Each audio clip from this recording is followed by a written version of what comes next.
dilanjutkan atau bisa ditiadakan, tetapi dengan catatan misalnya kalau dilanjutkan ya perlu dibenahi poin-poin apa yang nanti bisa menjadi masukan kita, atau misalnya ini tidak dilanjutkan.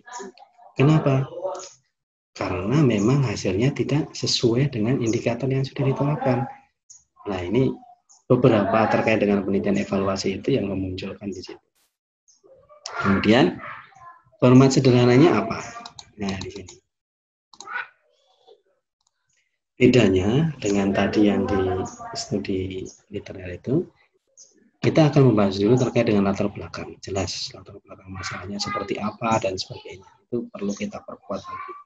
Kemudian yang kedua, ada deskripsi program. Nah, deskripsi program itu perlu kita sampaikan karena itu nanti yang akan kita teliti. Kemudian ada pembatasan dan rumusan masalah, misalnya ada tujuan evaluasi dan tujuan programnya. Kemudian ada manfaat evaluasi. Nah, ini nanti kita apa istilahnya itu jelaskan di situ. Sehingga nanti akan kelihatan, oh kalau evaluasi itu nanti bedanya ini. Jadi kita mengevaluasi program ini, kita mengevaluasi kebijakan ini dan sebagainya. Dan biasanya untuk evaluasi ini dipakai untuk mengetahui ya kebijakan atau program yang dimunculkan oleh institusi. Kemudian yang kedua, kajian pustaka bersama tadi, kajian teori, kajian penelitian relevan, kajian berpikir kita, kerangka berpikir, kemudian pertanyaan evaluasinya apa, itu kan juga bersama tadi. Nah, di metode nanti ini juga sedikit berbeda. Jadi nanti jenis evaluasinya apa? Karena ada model-model evaluasi atau jenis-jenis evaluasi yang muncul. Kemudian model evaluasi yang digunakan apa? Nah, ada nanti yang biasanya kalau terkait dengan pendidikan itu nanti dia pakai CIPO. Kalau dulu CIP ya, Contact, Input, Proses, Produk. Nah, sekarang ada tambahan itu output. Ada juga modelnya Kirkpatrick, misalnya untuk mengevaluasi program pelatihan dan sebagainya. Kemudian IBM itu untuk misalnya usaha-usaha dan sebagainya. Jadi model evaluasi itu nanti akan kita tentukan dengan tema penelitian kita. Jadi evaluasi untuk apa? Sehingga modelnya akan berbeda-beda. Kemudian ada tempat dan waktu evaluasi, jelas. Populasi dan sampel evaluasinya ada. Kemudian teknik pengumpulan data instrumen yang digunakan, validitas dan repositomen juga sama, analisis data jelas, kemudian kriteria keberhasilan. Nah, ini di format untuk metode evaluasi, jenis penelitian evaluasi. Kemudian hasil penelitian evaluasi dan pembahasan. Di sini nanti ada deskripsi hasil penelitian, kemudian ada hasil analisisnya, pembahasan, kemudian sekali lagi keterbatasan penelitian. Untuk menunjukkan bahwa yang bisa kita lakukan hanya pada tema-tema tertentu, ada pada subjek tertentu, ada pada kriteria tertentu. Kemudian yang terakhir, simpulan dan saran. Sama seperti tadi. Nah, bedanya nanti kalau di penelitian evaluasi, kita bisa memberikan rekomendasi. Jadi saran itu nanti tidak hanya sekedar ininya, tetapi kita bisa memberikan rekomendasi apa kira-kira yang perlu dibenahi, ditambahkan, dihilangkan dan sebagainya. Nah, ini contoh terkait dengan format penelitian evaluasi. Ya, kemudian ini masih ada beberapa ya, karena banyak nanti penelitian yang ininya. Kemudian ini penelitian kualitatif. Nah, ini yang sering ya, penelitian kualitatif. Nah, ini mungkin agak kita percepat juga nanti. Penelitian kualitatif ya sama, hampir sama tadi. Penelitian-penelitian yang sudah sering kita lakukan. Di pendahuluan juga sama, nanti latar belakang, identifikasi masalah, rumusan, tujuan, manfaat dan sebagainya. Kemudian kajian pustaka juga nanti ada kajian teori, kajian penelitian yang relevan, alat berpikir kita, kemudian pertanyaan penelitian. Nah, kemudian di bab 3, nanti jenis penelitiannya apa, kita jelaskan, kita sebutkan lokasi, tempat, dan waktu penelitian. Sumber data juga sama, hampir sama tadi.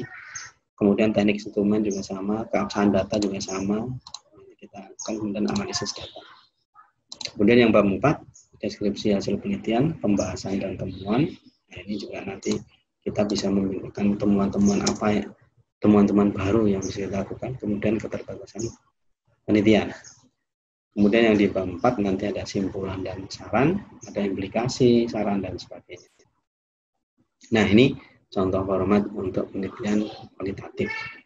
Tergantung nanti dari institusi nanti seperti apa bentuknya, macamnya, itu nanti juga akan menentukan. Jadi ini contoh secara umum the body of research-nya itu muncul di situ. Jadi nanti menyesuaikan saja. Kemudian ini yang kuantitatif. Nah, kalau yang di kuantitatif karena dia nanti sifatnya adalah berkaitan dengan data-data statistik, maka nanti akan sedikit berbeda dalam metodenya. Di bab 1 hampir sama, latar belakang, identifikasi, pembatasan, rumusan, tujuan, manfaat. Kemudian yang di bab 2, kajian besar itu nanti ada kajian teori, kemudian relevan, kerangka berpikir. Nah, yang di sini kalau tadi pertanyaan penelitian atau pertanyaan evaluasi atau pertanyaan terkait dengan yang lain. Nah, di sini nanti munculnya adalah hipotesis penelitian. Artinya hipotesis itu kan kita akan menguji asumsi yang sudah kita buat. Apakah nanti ada hubungan antara variabel ini dengan variabel itu, gitu ya. Nah, nanti terkait dengan ini. Jadi yang membedakan kalau di kuantitatif nanti kajian pustakanya itu nanti dia di poin terakhir itu bukan pertanyaan penelitian tapi adalah hipotesis penelitian. Kemudian yang bab 3 metopen, nanti jenis penelitian, tempat, waktu, dan sebagainya. Kemudian di berikutnya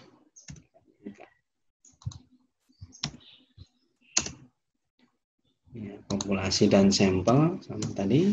Kalau kita mau menggunakan semuanya nanti bisa populasi, kita menggunakan sampel.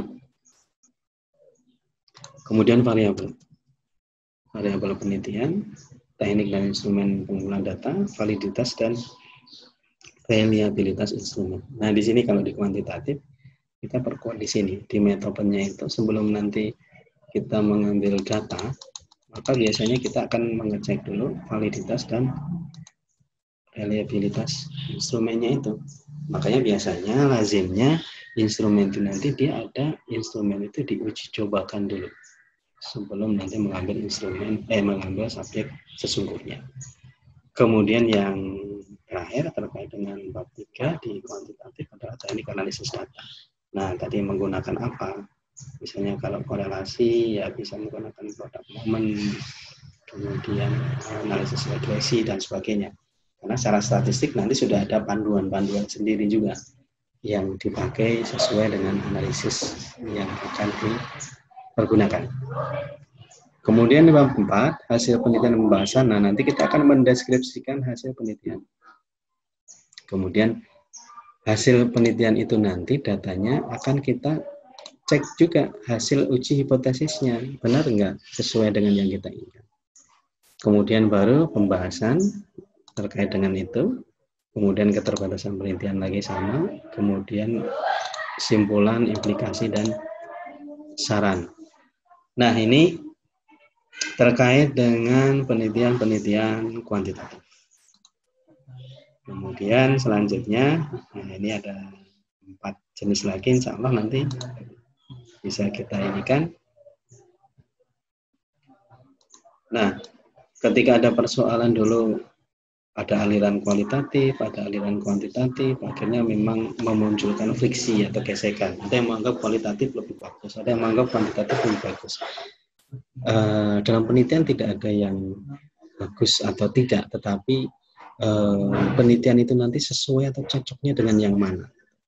Makanya ketika ada sedikit gesekan terkait dengan aliran itu, pemakaian jenis penelitian kualitatif atau kuantitatif, maka kemudian ada juga pilihan-pilihan yaitu menggunakan dengan mixed method atau mencampurkan keduanya.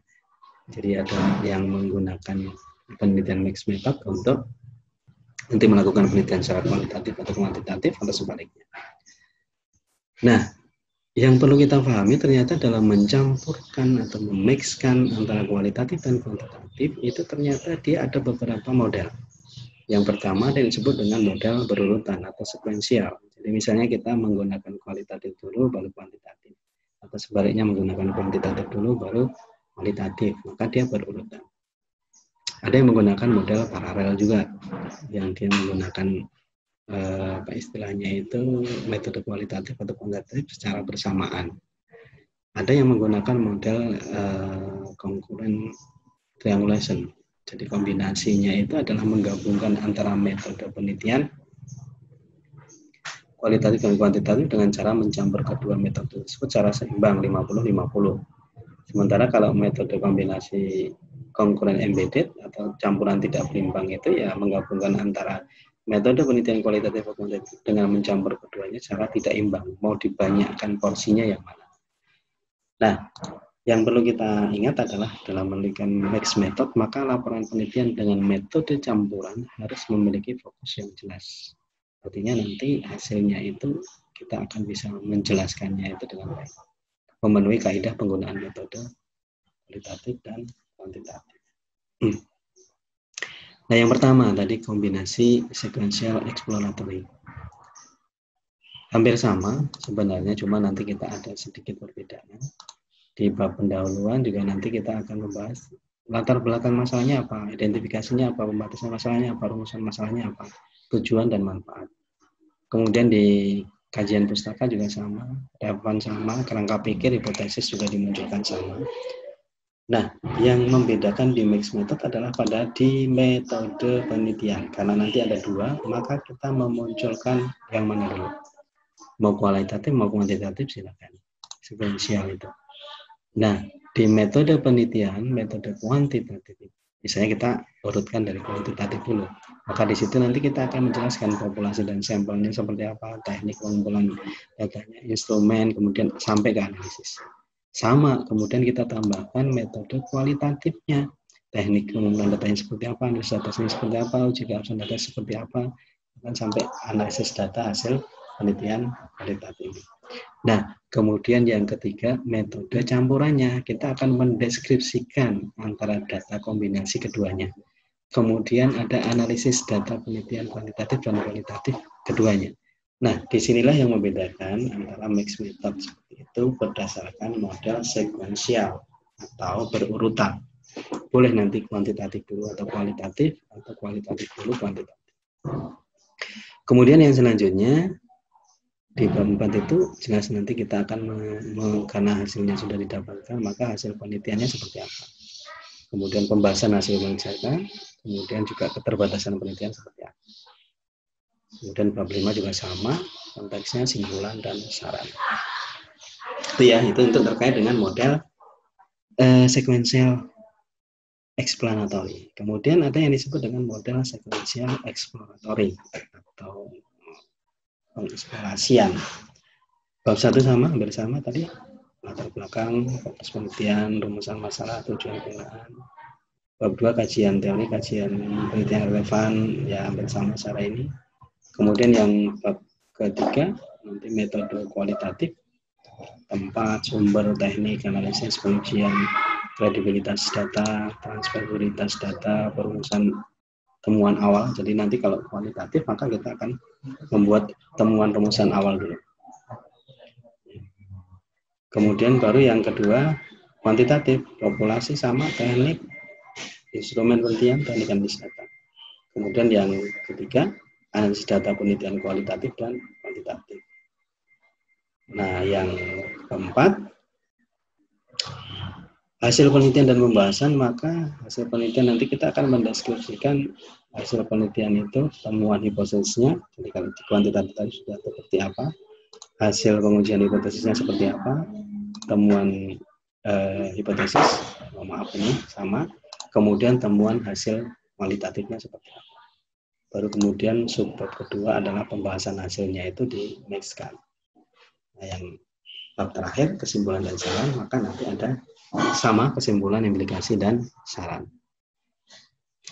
Kemudian yang ketiga tadi ada kombinasi apa yang namanya model concurrent triangulation yang berangkat biasanya dari masalah-masalah kuantitatif. Jadi ada latar belakang sama, isinya sama, kemudian kajian teori juga sama, hampir sama. Kemudian di metodenya Nah, jenis penelitiannya nanti concurrent triangulation, langkah-langkah penelitiannya seperti apa, populasi dan sampel, teknik pengambilan data, kuantitatif dan kualitatif, kemudian instrumen penelitiannya, kuantitatif, kualitatif, kemudian teknik analisis datanya. Kemudian deskripsi data, kuanti, kuali, kemudian hasil hipotesis, kuanti, kuali, kemudian pembahasan hasil penelitian. Kemudian bab kelima, kesimpulan dan saran sama, kesimpulan, implikasi, saran. Kemudian kalau ini yang terakhir terkait dengan embedded, nah ini terkait dengan fokus, latar belakang, kemudian fokus penelitiannya seperti apa, rumusan masalahnya seperti apa, kemudian tujuan penelitian dan sebagainya. Ini juga sama seperti yang sudah diinginkan. Manfaat penelitian, kemudian kajian teori juga sama, hampir sama. Nah, kemudian ada kajian teori, kajian penelitian yang relevan, kemudian ada pertanyaan penelitian yang pokok, yang utama. Kemudian di metode penelitian nanti ada jenis penelitian concurrent, embedded, kemudian ada langkah-langkah penelitian, sumber data penelitian, teknik pengumpulan data, kualitatif dan kuantitatif, kemudian instrumen, bisa instrumen, human instrumen artinya tadi terkait dengan subjek orang yang saya kita wawancara, kemudian instrumen kuantitatifnya apa, angka, skala, dan sebagainya. Ini sama, bab keempatnya, deskripsi data kualitatif dan pembahasan temuan dan keterbatasan, terakhir kesimpulan, implikasi, dan saran. Nah, ini terkait dengan mix method aja ada 4-nya, ada 4 macam yang variatif di situ, sehingga kita tinggal milih mau yang seperti apa. Ya, jadi semakin banyak ini jenis ininya. Masih ada 3 lagi, sedikit lagi sekalian saya berikan informasi sekilas terkait dengan ini, yaitu tindakan penelitian action research. Nah, action research ini kalau di kita difahami sebagai penelitian tindakan kelas, padahal action research ini adalah penelitian tindakan, bisa nanti tindakan di kelas yang disebut kemudian PTK, bisa tindakan institusional. Nah, institusional seperti apa? Nanti kita ada sedikit perbedaannya. Institusi atau organisasi bidang pendidikan sering menghadapi permasalahan kinerja yang tidak efektif dan efisien, misalnya. Ini terkait dengan struktural, ya. Selain itu, seiring dengan perkembangan ilmu dan teknologi, suatu organisasi akan menghadapi perubahan yang terus terjadi sepanjang masa. Sehingga kita akan mencoba untuk memberikan penelitian tindakan institusional kepada institusi. Kemudian yang pertama ini sedikit berbeda dengan penelitian sebelumnya. Jelas latar belakang nanti menjadi poin utama seperti semuanya. Kemudian yang kedua, diagnosis permasalahan institusi atau organisasi. Artinya, kita akan mendiagnosis, akan mencari permasalahan apa yang muncul dalam institusi atau organisasi. Kemudian yang berikutnya, fokus dan rumusan masalah, tujuan penelitian, dan manfaat. Bab kedua, di kajian pustaka nanti, selain kajian teori dan kajian penelitian yang relevan, maka ada rancangan pemecahan masalah. Nah, kita membuat sebuah rancangan untuk diberikan kepada institusi tersebut. Kemudian ada pertanyaan penelitian, misalnya apakah itu nanti rancangan itu berhasil atau tidak, dan sebagainya. Kemudian di bab 3, ada metode penelitian itu nanti kita akan mendesain penelitian tindakannya. Kemudian waktu penelitiannya, deskripsi tempat, objek penelitian dan karakteristiknya, skenario tindakan, kalau mendesain secara umum, kemudian kalau skenario kita akan mempraktekkannya itu nanti seperti apa. Kemudian teknik dan instrumen pengumpulan data, kriteria keberhasilan tindakannya seperti apa. Jadi misalnya ketika sebelum dilakukan tindakan, hasilnya itu rata-rata 70 misalnya 70% tingkat keberhasilannya. Nah, kita ingin meningkatkan misalnya sampai 85, maka nanti kriteria keberhasilannya adalah 85%.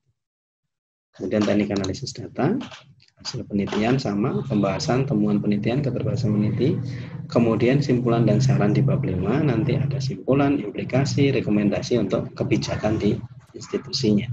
Itu mau seperti apa. Nah, itu untuk penelitian tindakan untuk institusional.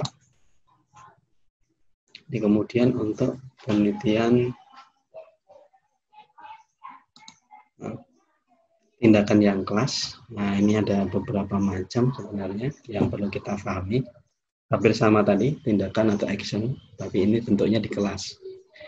Penelitian tindakan kelas merupakan penelitian yang bertujuan untuk memperbaiki cara, kondisi, dan atau hasil pembelajaran. Misalnya untuk memperbaiki cara belajar yang tidak tepat, kondisi pembelajaran yang pasif, dan atau hasil belajar yang rendah, misalnya gitu. Jadi konteksnya sudah sedikit berbeda. Penelitian tindakan kelas seharusnya berlangsung siklus lebih dari satu. Jadi idealnya itu, atau lazimnya itu, siklusnya itu nanti tidak hanya sekali gitu. Karena kecenderungannya sekali itu nanti hasilnya itu belum menunjukkan yang kita inginkan atau indikator atau kriterianya. Satu siklus itu terdiri apa? Yang pertama perencanaan atau planning, kemudian tindakan atau actionnya, observasi pada saat pelaksanaan, dan refleksi.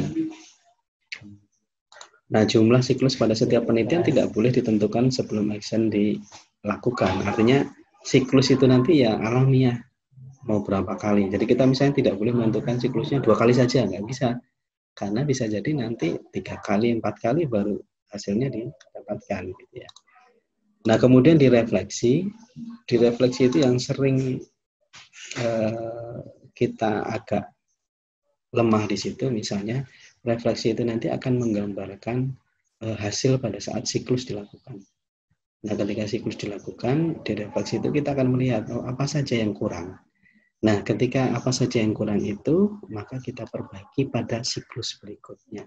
Begitu terus sampai nanti siklus itu mendapatkan hasil yang maksimal atau yang diinginkan. Kemudian di contoh rumusan masalah nanti bisa terkait dengan tekniknya, metode, dan sebagainya, atau bisa terkait dengan peningkatan kualitas pembelajaran, atau bisa perubahan modifikasi prosedur, dan sebagainya. Kemudian permasalahan. Nah, dalam kelas itu permasalahan pertama ketika menggunakan penelitian tindakan kelas adalah tindakan atau menggunakan metode tertentu. Jadi dengan metode atau tindakan tertentu itu permasalahan itu bisa terpecahkan atau bisa teratasi. Kemudian yang kedua, permasalahannya adalah diskusi tentang prosedur yang telah dilalui, proses dan perkembangan individu bermasalah, dan tempatnya pada kualitas pembelajaran. Nah, ini nanti akan menggunakan analisis terkait dengan teori dan sebagainya. Kemudian permasalahan yang ketiga, analisis itu terhadap tindakan yang dilakukan pada konteks yang berbeda ini menggunakan modifikasi agar efektif untuk konteks tersebut. Jadi tindakan itu nanti akan berbeda dengan tindakan yang lain misalnya pada konteks tertentu. Kemudian permasalahan keempat terkait dengan praktek-praktek apa yang berubah ke arah yang lebih baik. Jadi apa yang sudah dilakukan itu nanti dia harus mempunyai langkah-langkah yang praktis yang nanti akan melihat bahwa itu menjadi lebih baik. Kemudian permasalahan yang kelima adalah refleksi guru sebagai peneliti terhadap perolehan kesadaran, pengetahuan, dan keterampilan baru ya sebagai representasi dan visi itu tadi penelitian tindakan yang memberdayakan partisipasi. Nah, ini beberapa gambaran di awal bahwa penelitian tindakan kelas terutama itu mempunyai konsep seperti tadi minimal. Nah, bentuknya apa?